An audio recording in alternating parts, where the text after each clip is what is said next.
Hello, my wonderful people. Good morning, good afternoon, good evening, good night, depending on your time zone or anytime you are coming across my platform.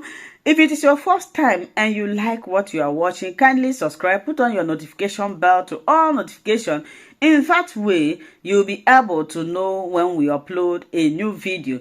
Here in Linda's TV show, we react to all forms of videos and we'll sit down there to watch it together with you. And I want to appreciate YouTube for creating this wonderful platform. I put a disclaimer that here in Linda's TV show, we do not promote violence, we do not promote hate speech, we do not promote misleading information. We are here to inform and educate the members of the public about the happenings. And again, if government wants to redeem Nigeria, restructure this country so that every zone will move according to its part. IPOB has never been violent oriented, mass of the same thing. And so what is happening in Igbo land is not in tune with Igbo culture and tradition. Moreover, there was one of the commanders of IPOB from that area, Ikonso, who was brutally killed after we learned having a meeting with government representative.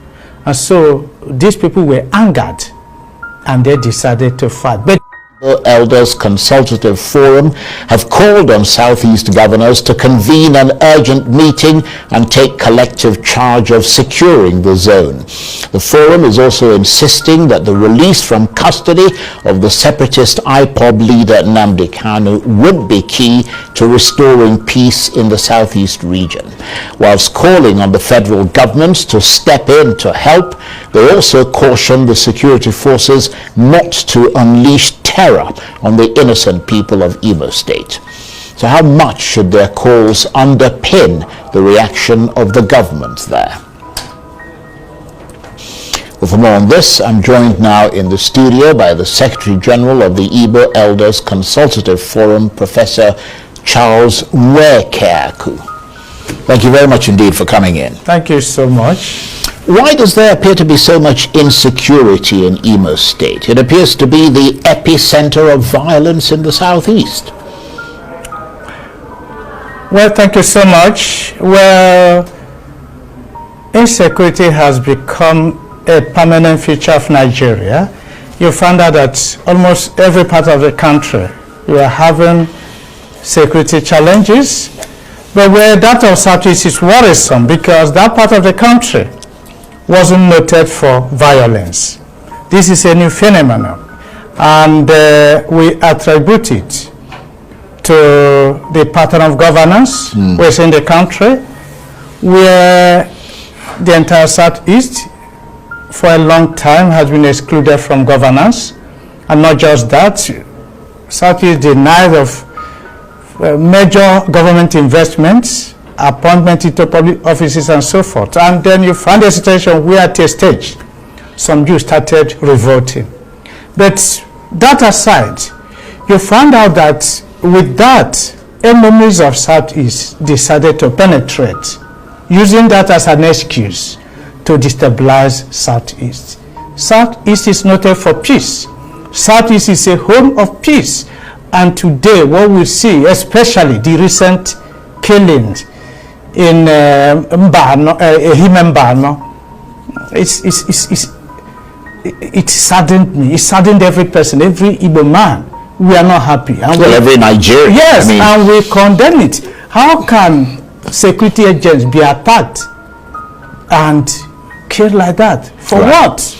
Well, I mean, I'm asking you specifically why there seems to be such insecurity in Imo State. Because if you look at a lot of the other states, the insecurity is nowhere near the sort of thing that we're seeing. I mean, I've seen some statistics that suggests that since 2020, up to 300 people have been killed in Imo State, and several hundred more are missing and unaccounted for. I mean, it sounds like a war zone, doesn't it?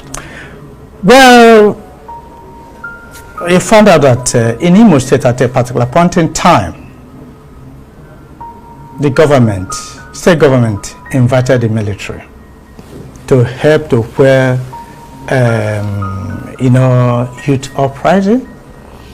And some of us felt that such wasn't a good decision, because relying on kinetic measure will not actually bring peace in any place. It doesn't. And so we felt that Imo State government then should have thought of non-kinetic measures. You found out that Imo, the greatest industry of Imo State is education. But you found out that in Imo State you don't have employment opportunities are not there. So you have many graduates roaming the streets, and the number of these graduates are well experienced and so forth. And then you find out that because an idle man is a devil's workshop, some of them decided to join some non-state actors associations such as IPOB and so forth. And now when that started, instead of inviting them, instead of exploring peaceful means, the state government invited the military. And since then, you see that violence has been on the increase in Imo State in particular. So you find that it's only in Imo State that state government invited the military. And so that is not a justification for killing of innocent people. We don't believe that. We don't approve it. So that is one reason. Second, you find out that, well, Imo, you see that even in that Imo State, originally, you look towards Olo Aziz, close to Anambra State. Some areas they have kind of forest that could be hiding places for these people. So some of them remain that side. Moreover, there was one of the commanders of IPOB from that area, Ikonso, who was brutally killed after we learned having a meeting with government representative. And so these people were angered and they decided to fight. But this time around, I know that IPOB has come out. IPOB has never been violent oriented, much of the same thing. And so what is happening in Igbo land is not in tune with Igbo culture and tradition. We try to resolve whatever these people we have peacefully. Right. Do you think the insecurity in Imo State is politically motivated, as some have suggested? Well, as a matter of fact, according to Karl Marx, struggle between classes over the control of material resources is the major cause of conflict in every society. And even when you consider Imo State, for example, just as I pointed out, Imo State has high number of graduates without employment. That is risk. So you find out but it's not just Imo State. Not just Imo State. Unemployment is right. You find out that those people who are employable but not employed, and then you have a number of things going on. So the tendency... It makes them more susceptible to do bad things. The tendency, so you see a number of them trying to look for alternative. Right, but in that context then, governorship elections are coming up in November. Yes. Are you worried about that and how violent it may turn out to be? I am worried, especially the last killing in Ehimembara. We understand that the attackers who killed security agents were on uniform.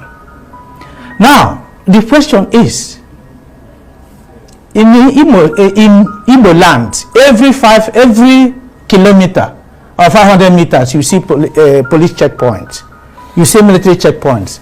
How come that these people beat all the security agents and none of them could be arrested? It's like what happened not that long in Imo State, where unknown gunmen invaded Owerri Correctional Center and operated for almost 3 hours. Owerri Correctional Center is a shouting distance from the government house. It's a shouting distance from State Police Command. 10 minutes drive from OB's military base.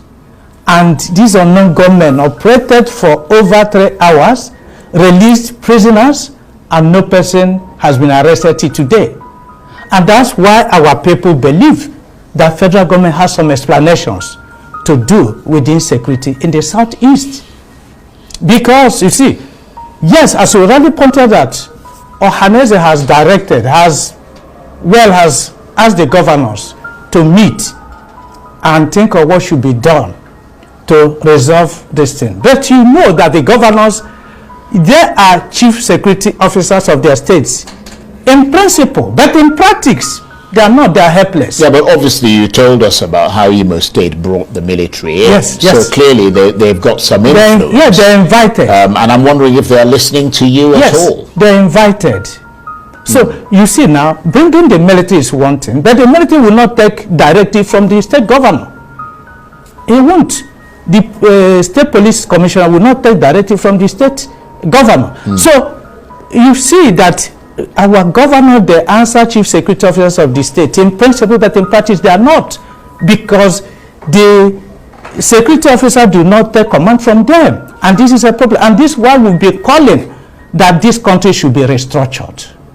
You restructure this country. That I don't know the kind of federalism we are practicing, where you have centralized system and call it federalism. It's not what we read. It's not what you read about federalism. Federalism, at least, is a system of government where you have 2 or more levels of government that are coordinate, okay, and independent. In Nigeria, it's centralized. So, and this is not helping us. And we have been calling, restructure this country. When you restructure it, let every state take charge of its security. Now, Nigeria is degenerating to the state of nature, where life was short, brutal violence, lawlessness, and that is what is happening.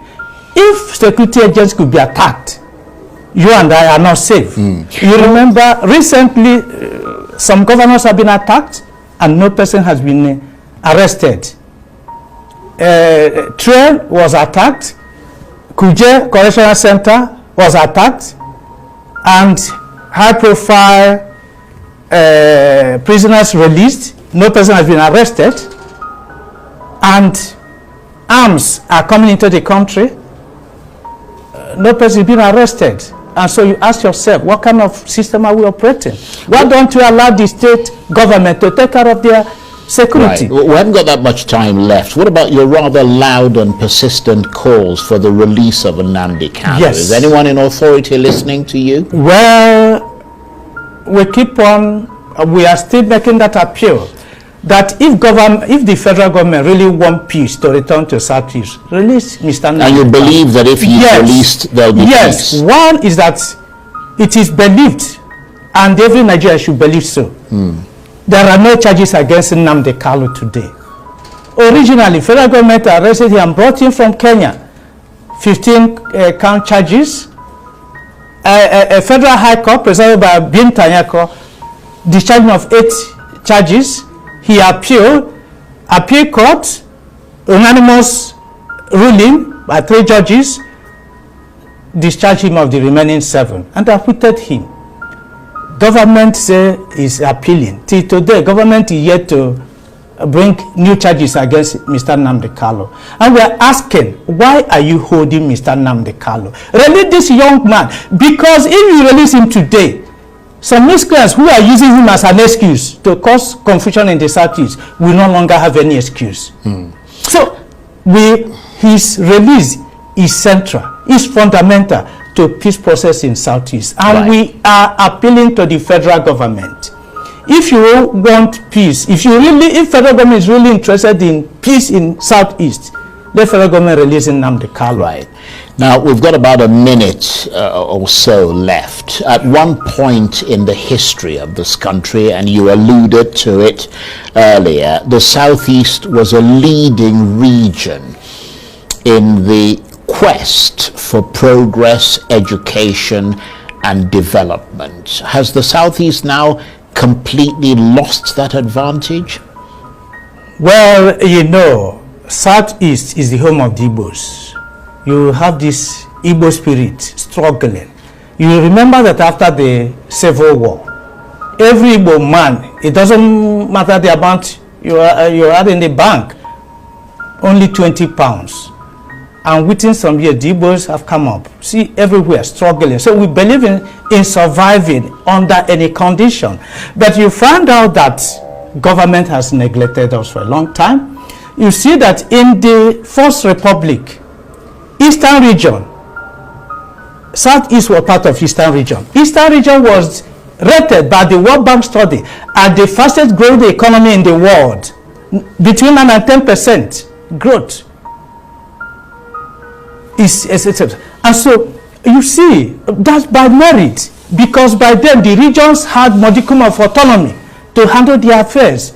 Today you centralize everything. Not just that you centralize everything, you come up with all kinds of legal impediments, federal character, quota system, where competence has nothing to do with your recruitment. In Nigeria today, your recruitment has nothing to do with your personal competence, but where you come from. The only thing, we have no problem with that, but the truth is that when it comes to political leadership, you throw away quota system and federal character. And that is why our people have been crying of injustice. Right, okay.